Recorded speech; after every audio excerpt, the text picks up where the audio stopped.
ഓർക്കുക, ബി.ജെ.പി. ആയാലും കോൺഗ്രസ് ആയാലും ബുൾഡോസർ ഒരേ ദിശയിലാണ്. കോൺഗ്രസ് ഭരിക്കുന്ന കർണാടകത്തിൽ ഒരു മുസ്ലിം കോളനി മുഴുവൻ ബുൾഡോസർ വെച്ച് തകർത്തു. കോൺഗ്രസിന്റെ ബുൾഡോസർ യോഗിയുടേതുപോലെയല്ല, ഒരു മതേതര ബുൾഡോസർ ആണെന്ന് കുഞ്ഞാലിക്കുട്ടി. കണ്ടോ, അവിടെ കോൺഗ്രസ് ഗവൺമെന്റ് UP പോലെയാണ്. കർണാടകയിൽ അതല്ല. ഏതാണ്ട് 200ഓളം വീടുകളാണ് ഇടിച്ചു പൊളിച്ച് നിരപ്പാക്കിയിരിക്കുന്നത്. ഈ കൊടും തണുപ്പത്താണ് സ്ത്രീകളും കുട്ടികളും അടങ്ങുന്ന ഏതാണ്ട് 1500-2000 വരുന്ന ആളുകൾ ഇവിടെ തന്നെ താമസിച്ചുകൊണ്ടിരിക്കുന്നത്. കർണാടക ഗവൺമെന്റ് ഉത്തരേന്ത്യയിലെ ബുൾഡോസറിന് സമാനമായ ബുൾഡോസർ രാജാണ് ഇവിടെയും നടപ്പിലാക്കുന്നത് എന്നുള്ളതിന്റെ ഏറ്റവും മികച്ച ഉദാഹരണമാണ് ഇത്. CPM നേതാക്കളായ A.A. റഹീം MP, KT Jaleel MLA, INL നേതാക്കളായ തസ്നീം ഇബ്രാഹിം സേട്ട്, ഷാജഹാൻ സേട്ട്, MK നസീർ മുതലായവരാണ് ഈ കുടുംബങ്ങളുടെ സങ്കടം കേൾക്കാൻ ആദ്യമെത്തിയത്. നഷ്ടപരിഹാരമോ പകരം സംവിധാനമോ ഒന്നും നൽകിയില്ലെന്ന് സംഭവസ്ഥലം സന്ദർശിച്ച CPM INL നേതാക്കൾ പറഞ്ഞു. കഴിഞ്ഞ 20-30 വർഷമായിട്ട് ആളുകൾ ഇവിടെ താമസിച്ചുകൊണ്ടിരിക്കുകയാണ്. അവരെ പുനരധിവസിപ്പിക്കാനുള്ള യാതൊരു നടപടിയും എടുക്കാതെയാണ് ഈ വീടുകൾ മുഴുവൻ ഡിമോളിഷ് ചെയ്തിരിക്കുന്നത്, തച്ച് തകർത്തിരിക്കുന്നത്. ബഹുമാനപ്പെട്ട കേരളത്തിന്റെ മുഖ്യമന്ത്രി ശ്രീ പിണറായി വിജയൻ ഈ വിഷയത്തിൽ ഇടപെട്ടതിന് ശേഷം മാത്രമാണ് കർണാടകയുടെ മുഖ്യമന്ത്രി ഉൾപ്പെടെയുള്ള ആളുകൾ, ഉപമുഖ്യമന്ത്രി അടക്കമുള്ളവർ ഇക്കാര്യത്തിൽ അവരുടെ ഒരു പ്രതികരണം തന്നെ നടത്തിയിരിക്കുന്നത്. സ്ഥലം പല പ്രാവശ്യം നോട്ടീസ് കൊടുത്ത് ഗവൺമെന്റിന് ന്യായമായി ഒഴിഞ്ഞു കിട്ടേണ്ട സ്ഥലമാണെന്നാണ് അവരുടെ വാദം. ബംഗളൂരിൽ കഴിഞ്ഞ ദിവസമാണ് പുലർച്ചെ 4 മണിക്ക് പട്ടിണിപ്പാവങ്ങളായതിൽ ഭൂരിപക്ഷവും മുസ്ലിങ്ങളും ദളിത് വിഭാഗത്തിൽപ്പെട്ടവരും താമസിക്കുന്ന ഒരു പ്രദേശത്ത് അവരുടെ കുടിലുകൾ ഇടിച്ചു നിരത്തി 300-ലധികം വീടുകൾ ഇല്ലാതെയാക്കി. കൊടും തണുപ്പിൽ പുതയ്ക്കാൻ ഒരു തുണിക്കഷ്ണം പോലും ഇല്ലാതെ ഇറക്കിവിട്ട കർണാടകയിലെ കോൺഗ്രസിനെ ന്യായീകരിക്കാൻ രാവിലെ മുതൽ കേരളത്തിലെ മുസ്ലിം ലീഗ് നേതൃത്വം മത്സരിക്കുകയാണ്. ഈ പ്രദേശത്തെ പ്രതിനിധീകരിക്കുന്നത് കർണാടകയുടെ റവന്യൂ മന്ത്രിയാണ്.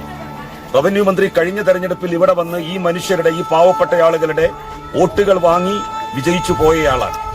അന്ന് ഇവരൊന്നും ഇല്ലീഗൽ കൺസ്ട്രക്ഷൻ നടത്തിയിട്ടുള്ള വീടുകളിൽ താമസിക്കുന്നവരാണ് എന്നുള്ള കാര്യം റവന്യൂ മന്ത്രിക്ക് അറിയുമായിരുന്നില്ലേ?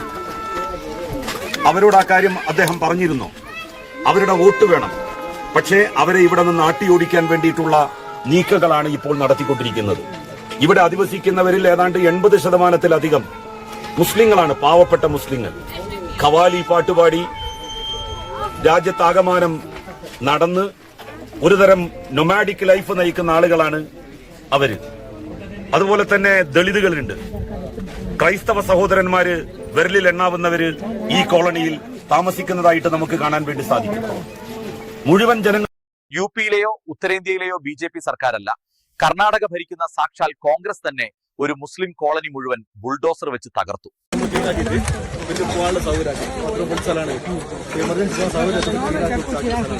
ബുൾഡോസർ രാജിനെതിരെ ശക്തമായ നിലപാട് എന്നും സ്വീകരിച്ച വ്യക്തി കൂടിയാണ് രാഹുൽ ഗാന്ധി.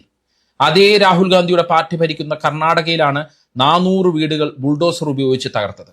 അതും പുലർച്ചെ 4 മണിക്ക്. 3000-ഓളം മനുഷ്യരെ തണുപ്പകറ്റാൻ ഒരു പുതപ്പ് പോലുമില്ലാതെ തെരുവിലേക്ക് തള്ളിവിട്ടു. ഇതാണോ രാഹുൽ ഗാന്ധി പറഞ്ഞ സ്നേഹത്തിന്റെ കടയെന്നാണ് ചോദ്യങ്ങൾ ഉയരുന്നത്.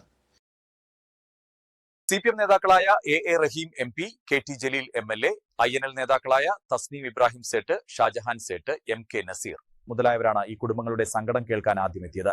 നഷ്ടപരിഹാരമോ പകരം സംവിധാനമോ ഒന്നും നൽകിയില്ലെന്ന് സംഭവസ്ഥലം സന്ദർശിച്ച CPM INL നേതാക്കൾ പറഞ്ഞു. Text book, they are the students, they are not permitted. Minority vote bank politics here? No, when this type of activity occurred in Delhi.